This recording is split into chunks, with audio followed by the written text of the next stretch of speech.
करके अर्जुन को बताता है कि यह बुद्धिहीन जन समुदाय मेरे अनुत्तम नियम से अपरिचित हैं कि मैं कभी भी अपने वास्तविक रूप में किसी के सामने प्रकट नहीं होता, अपनी योग माया से छुपा रहता हूँ। इसलिए मुझ अव्यक्त को मनुष्य रूप में आया हुआ अर्थात कृष्ण मानते हैं। अपने इस अनुत्तम नियम के कारण ही ये अपने पुत्रों का रूप बनाकर इन 14 लोकों में सब कार्य करता है। काल ब्रह्म ने अव्यक्त रहने की प्रतिज्ञा कब और क्यों की, ये तत्व ज्ञान केवल संत रामपाल जी महाराज ने ही प्रमाणित करके बताया है। कृपया संत रामपाल जी महाराज द्वारा बताई गई संपूर्ण सृष्टि रचना की इस वीडियो को अवश्य देखिए, जिसका लिंक हमने डिस्क्रिप्शन बॉक्स में दे दिया है। जैसे मुख्यमंत्री किसी विभाग के कार्य की फाइल पर जब हस्ताक्षर करते हैं, यानी किसी विभाग का कार्य खुद करने जाते हैं, तो उस समय मंत्री की हैसियत से हस्ताक्षर करते हैं, जबकि होते वो मुख्यमंत्री ही हैं। लेकिन उस समय वो उस विभाग का कार्य देख रहे होते हैं। इसी प्रकार जब इस ब्रह्म को ब्रह्मा, विष्णु या शिव के स्तर का कार्य खुद करना होता है, तो इनका रूप बनाकर वहां प्रकट हो जाता है। इसके बाद आता है अक्षर पुरुष, जिसको उप प्रधानमंत्री के समान जानो। उसके बाद आते हैं सबसे ऊपर वाले पद पर परम अक्षर ब्रह्म, उनको प्रधानमंत्री जानो। वो सब प्रांतों का स्वामी है और किसी भी राज्य के किसी भी जिले में हस्तक्षेप कर सकता है, अर्थात सब राज्यों का यानी सब लोगों पर ऑल ओवर कंट्रोलर होता है। अगर कोई एक विभाग के मंत्री को प्रधानमंत्री बताए तो ये उसकी नासमझी है। यदि कोई ये कहे कि प्रांत का मंत्री कोई मायने नहीं रखता, तो वो भी महामूर्ख है। इसलिए संत रामपाल जी महाराज इन सभी देवी देवताओं से लेकर परम अक्षर ब्रह्म तक की स्थिति को अच्छे से जानते हुए कभी किसी देवता का अर्थात किसी मंत्री का अनादर नहीं करते और न ही किसी मंत्री को प्रधानमंत्री बताकर अर्थात ब्रह्मा, विष्णु, महेश को पूर्ण परमात्मा बताकर उस प्रधानमंत्री यानी पूर्ण परमात्मा का अनादर करते हैं। ऐसी गलती सिर्फ वो लोग कर सकते हैं जिनको ये तत्व ज्ञान नहीं है। दर्शकों, आपसे पुनः निवेदन है कि इन सभी देवी देवताओं की और पूर्ण परमात्मा की संपूर्ण जानकारी प्राप्त करने के लिए डिस्क्रिप्शन बॉक्स में दिए गए लिंक पर क्लिक करके संपूर्ण सृष्टि रचना वीडियो को अवश्य देखिए। दर्शकों, आप संत रामपाल जी महाराज के प्रवचनों पर न सही, लेकिन अपने पवित्र शास्त्रों को कदापि अनदेखा नहीं कर सकते। ये सभी गूढ़ रहस्य संत रामपाल जी महाराज ने हमारे पवित्र शास्त्रों से ही बताए हैं। दर्शकों, काल ब्रह्म के लोक से निकलने के लिए तथा हर प्रकार की सुविधा प्राप्त करने के लिए इन्हीं पंच देवी देवताओं की साधना करनी होती है। दर्शकों, इनसे ये सब सुविधाएं प्राप्त करने के लिए इनकी साधना का 12 अक्षर मंत्र का जाप करना पड़ेगा। लेकिन दुर्भाग्य की बात है कि इन सभी शंकराचार्यों को तथा हिंदू धर्म के इन सभी कथावाचकों, धर्म गुरुओं और प्रचारकों को 12 अक्षर मंत्र की जानकारी नहीं है, जो इन्हीं 5 देवी देवताओं की साधना के यथार्थ मंत्र हैं। सभी शंकराचार्य तथा हिंदू धर्म के ये सभी कथावाचक, धर्म गुरु और प्रचारक इन देवी देवताओं का मूल मंत्र इस 12 अक्षर ओम नमो भगवते वासुदेवाय को माने बैठे हैं और इसी मंत्र का जाप करके मोक्ष की आस लगाए बैठे हैं। यदि सभी शंकराचार्यों तथा हिंदू धर्म के इन प्रचारकों की बात को सत्य माना जाए, तो ये मंत्र 5 देवताओं की भक्ति अर्थात साधना का नहीं हो सकता, क्योंकि ये मंत्र तो केवल वासुदेव के लिए है, जिसे सभी शंकराचार्य जी श्री कृष्ण अर्थात विष्णु जी के तौर पर मानते हैं। जबकि शंकराचार्य जी खुद ये स्वीकार कर रहे हैं कि हिंदू धर्म में मुख्य 5 देवी देवता हैं जो काल ब्रह्म की सब व्यवस्थाओं को संभालते हैं और यही पंच देवता इस लोक में सर्व सुविधाएं प्राप्त करवाते हैं। दर्शकों, इन पंचदेव साधना के यथार्थ 12 अक्षर मंत्र आपके सामने उजागर करने जा रहे हैं, जिनको वर्तमान में केवल और केवल तत्वदर्शी संत रामपाल जी महाराज ने ही दुनिया के सामने उजागर किया है।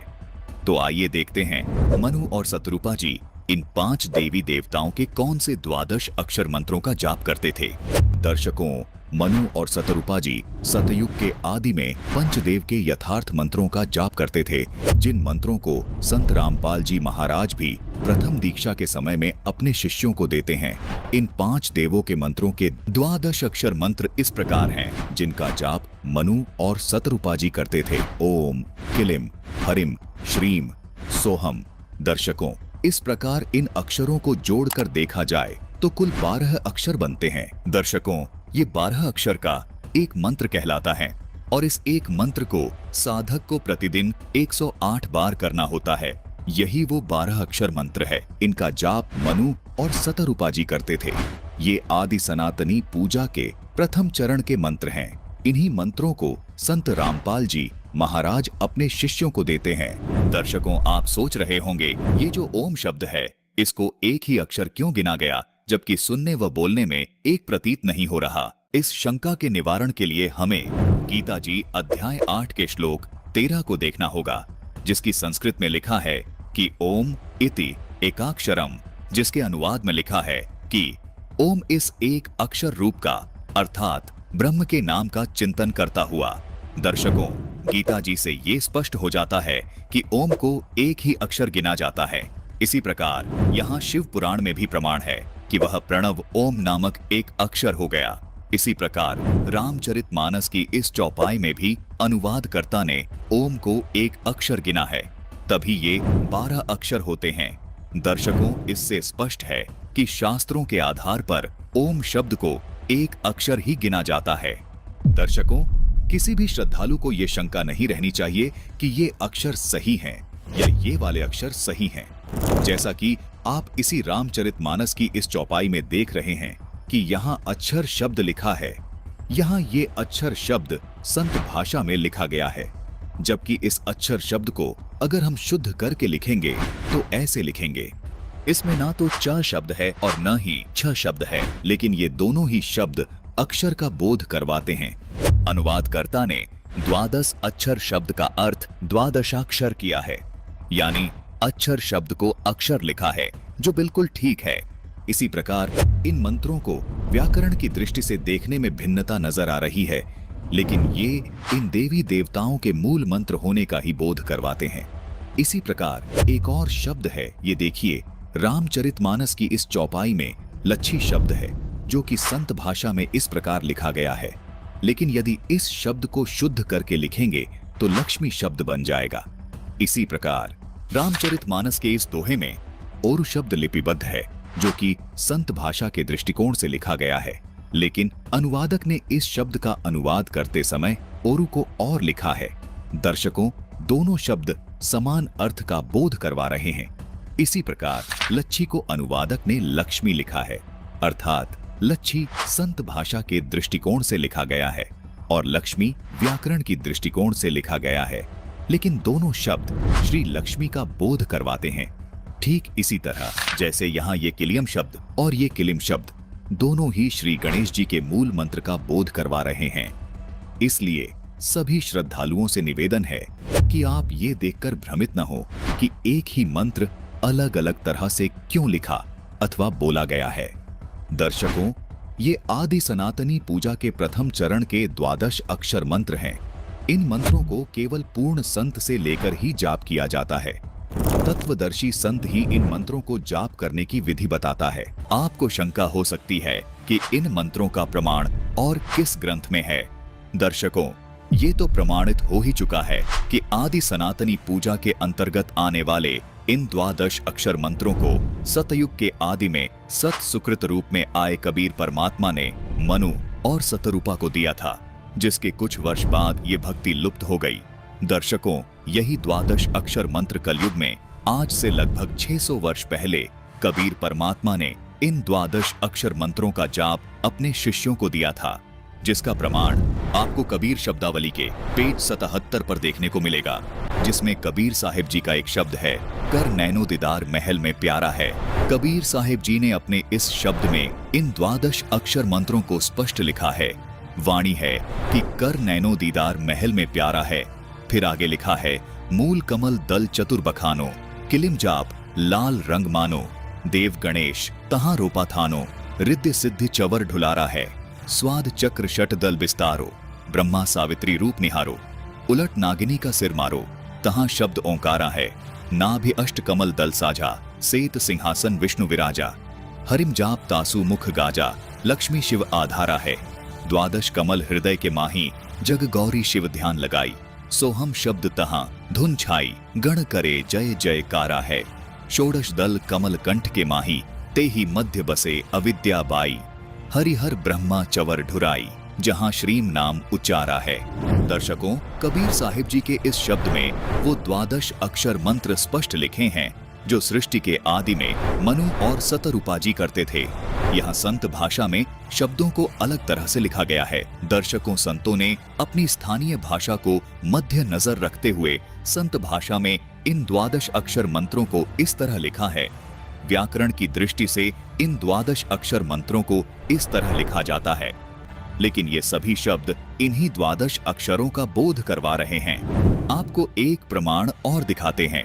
600 वर्ष पहले कबीर परमात्मा ने इन द्वादश अक्षर मंत्रों को लिपिबद्ध करवाया, जिसके बाद फिर से इन द्वादश अक्षर मंत्रों का लोप हो गया था। कबीर परमात्मा ने आज से लगभग 300 साल पहले फिर प्रकट होकर गरीबदास जी महाराज को छुड़ानी में आकर इन द्वादश अक्षर मंत्रों को प्रदान किया। प्रमाण के लिए देखिए गरीबदास जी महाराज द्वारा रचित अमर ग्रंथ, जिसके ब्रह्म कला अंग में और मुक्ति मुद्रा अंग में ये द्वादश अक्षर मंत्र स्पष्ट लिखे हैं। देखिए, ये है ब्रह्म कला अंग जिसमें ये द्वादश अक्षर मंत्र स्पष्ट लिखे हैं, और ये देखिए, ये है मुक्ति मुद्रा अंग जिसमें ये द्वादश अक्षर मंत्र स्पष्ट लिखे हैं। इन्हीं द्वादश अक्षर मंत्रों का जाप परमात्मा कबीर जी ने नानक जी को दिया था, जिसको नानक जी स्वयं जाप करते थे। कबीर परमात्मा ने बाबा नानक जी को दूसरे चरण की साधना का यथार्थ मंत्र सतनाम भी प्रदान किया था, जिसको बाबा नानक जी ने कभी किसी को आगे जपने के लिए नहीं दिया। प्रथम चरण में मिलने वाले इन द्वादश अक्षरों वाले मंत्रों को बाबा नानक जी ने आगे गुरु परंपरा में केवल गद्दी पर बैठने वाले उत्तराधिकारी को इन द्वादश अक्षरों वाले मंत्रों का भेद बताया, जिसका प्रमाण हमें सिख धर्म की प्रमाणित पुस्तक 35 अखरी में देखने को मिलता है, जिसमें यही द्वादश अक्षर मंत्र शुद्धता के साथ लिखे हैं। देखिए यहाँ पर ओम, हरिम, श्रीम, किलिम और सोहम स्पष्ट लिखे हैं। वर्तमान में इन द्वादश अक्षरों वाले मंत्रों का जाप और इनके करने की सही विधि केवल संत रामपाल जी महाराज के पास है। संत रामपाल जी महाराज ही इन मंत्रों को प्रदान करने के एकमात्र अधिकारी संत हैं। यदि कोई श्रद्धालु इन मंत्रों का जाप स्वतः ही करने लग जाए तो उससे कोई लाभ नहीं मिल सकता। दर्शकों, जिस प्रकार कोई व्यक्ति यदि किसी असली पासपोर्ट की फोटो देखकर खुद से पासपोर्ट बनाने लग जाए या किसी अनधिकारी से हस्ताक्षर करवा के पासपोर्ट प्राप्त करने की कोशिश करे, तो ये उसका व्यर्थ प्रयत्न होगा, जो कि उसके लिए बहुत हानिकारक होगा।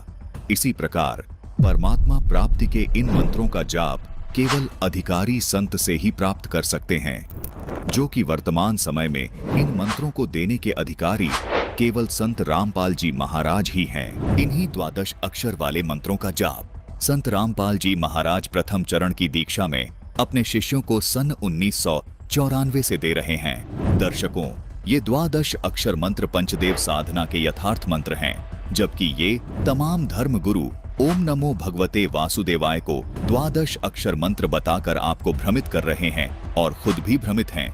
ओम नमो भगवते वासुदेवाय मंत्र श्री कृष्ण जी का यथार्थ मंत्र मानकर जप रहे हैं, जबकि खुद शंकराचार्य जी भी मानते हैं कि हिंदू धर्म में पंचदेव साधना बताई गई है। कोई धर्म गुरु केवल श्री कृष्ण जी का प्रणाम वाक्य ही बोल रहा है, कोई शिव जी का प्रणाम वाक्य ही बोल रहा है, जबकि दूसरी ओर संत रामपाल जी महाराज श्री कृष्ण जी उर्फ श्री विष्णु जी के सहित ये पंचदेव साधना की यथार्थ भक्ति बता रहे हैं। इन धर्म गुरुओं ने जीवन भर आपसे ओम नमो भगवते वासुदेवाय, ओम नमः शिवाय आदि प्रणाम वाक्य जपवाए हैं, लेकिन श्रद्धालुओं को कोई लाभ नहीं मिला। इसका कारण है कि ये यथार्थ मंत्र हैं ही नहीं। आपकी पुकार इन देवी देवताओं तक पहुंच ही नहीं रही।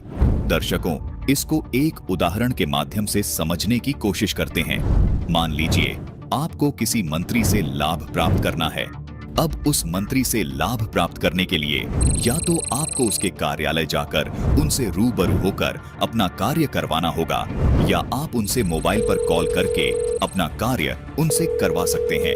अब यदि कोई व्यक्ति उस मंत्री का खास बनकर आपको किसी साधारण व्यक्ति का नंबर दे दे या कोई गलत नंबर दे दे, तो आप उस नंबर से कोई लाभ प्राप्त नहीं कर पाएंगे। आज इसी प्रकार इन धर्म गुरुओं ने इन देवताओं रूपी मंत्रियों के आपको गलत नंबर दे दिए हैं, जिसको आप जिंदगी भर डायल करते रहें, लेकिन कोई लाभ नहीं मिल पाएगा। आप जब तक उनकी साधना का सही नंबर डायल नहीं करेंगे, तब तक आप उनसे अपना कोई कार्य सिद्ध नहीं करवा पाएंगे।